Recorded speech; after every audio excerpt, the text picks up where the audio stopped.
anak-anak, Assalamualaikum warahmatullahi wabarakatuh. Kembali lagi dengan Butika dalam pembelajaran tematik Tema 2, subtema 3, pembelajaran 3 dan 4 ya.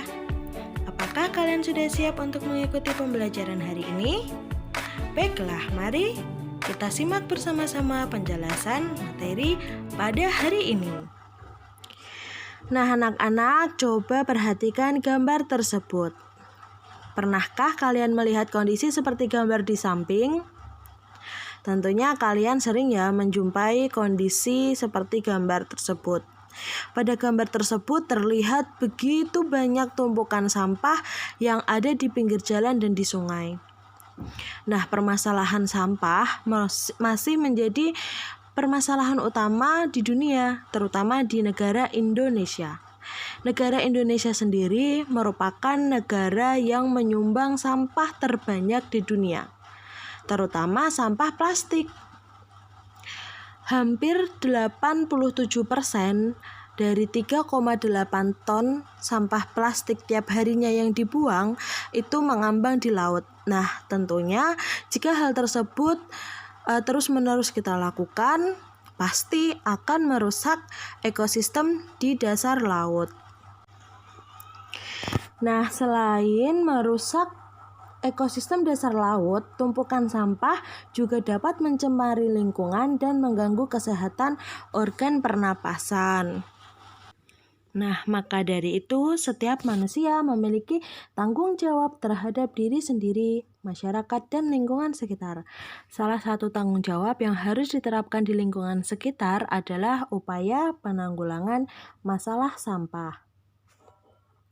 Nah, jika kita tidak bisa bertanggung jawab terhadap sampah, maka kita akan menemukan kerugian. Nah, kerugian akibat tidak tanggung jawab terhadap sampah diantaranya yaitu membuat aliran sungai atau selokan tersumbat, menimbulkan bau yang tidak sedap, mencemari lingkungan, dan menjadi sumber penyakit. Nah, tentunya memiliki rasa tanggung jawab dalam masalah sampah merupakan hal yang sangat penting.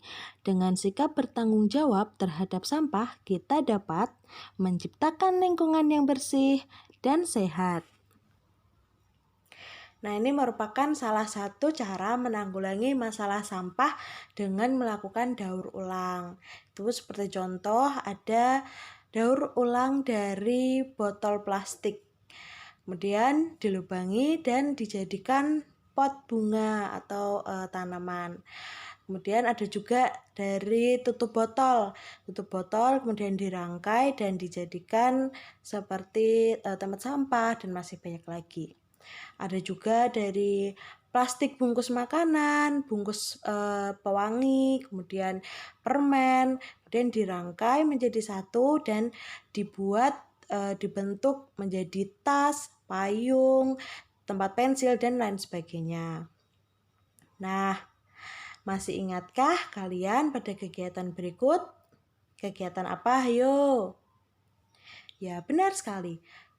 Pada gambar tersebut merupakan contoh dari kegiatan ekonomi. Kegiatan ekonomi itu terdiri dari kegiatan produksi, distribusi, dan konsumsi. Nah, coba kalian perhatikan gambar tersebut. Pada gambar tersebut ada seseorang yang menjual bibit tanaman. Meskipun terlihat sederhana, coba kalian bayangkan, jika tidak ada jasa penjual tanaman, maka apa yang terjadi? Tentunya lingkungan kita akan terasa panas ya anak-anak, dan tidak ada udara sejuk.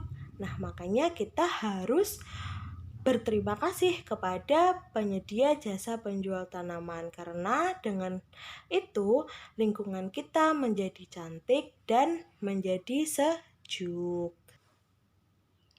Nah, anak-anak, pada dasarnya manusia itu merupakan makhluk sosial. Kita tidak bisa hidup sendiri. Kita membutuhkan bantuan orang lain untuk memenuhi kebutuhan yang tidak bisa kita hasilkan. Kebutuhan tersebut biasanya bisa kita peroleh dari kegiatan ekonomi. Setiap pelaku kegiatan ekonomi memiliki peran masing-masing yang saling menguntungkan.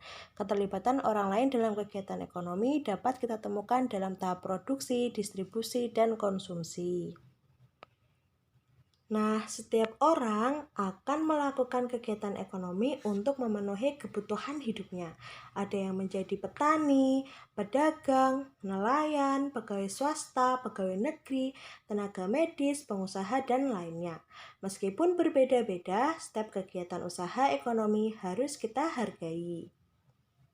Cara menghargai usaha orang lain diantaranya yaitu menumbuhkan persaingan usaha yang sehat dalam kegiatan perekonomian, tidak merendahkan usaha orang lain, menghormati usaha ekonomi orang lain dengan tidak iri atas keberhasilannya, dan meneladani keberhasilan orang lain dengan meniru sikap positif orang tersebut. Nah, dalam menjalankan kegiatan usaha ekonomi, setiap orang harus melakukan dengan penuh tanggung jawab. Penerapan tanggung jawab sangat penting bagi terciptanya keharmonisan dalam kehidupan warga masyarakat.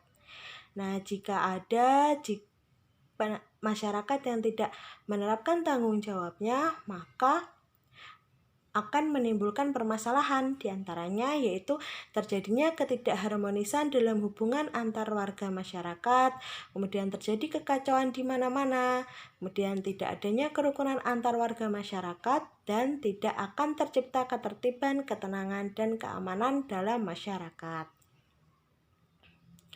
Nah, maka dari itu, masyarakat harus sadar akan kewajibannya dan melaksanakannya dengan penuh tanggung jawab. Dengan demikian, kehidupan masyarakat akan nyaman, aman, dan sejahtera. Cukup sekian pembelajaran hari ini. Wassalamualaikum warahmatullahi wabarakatuh.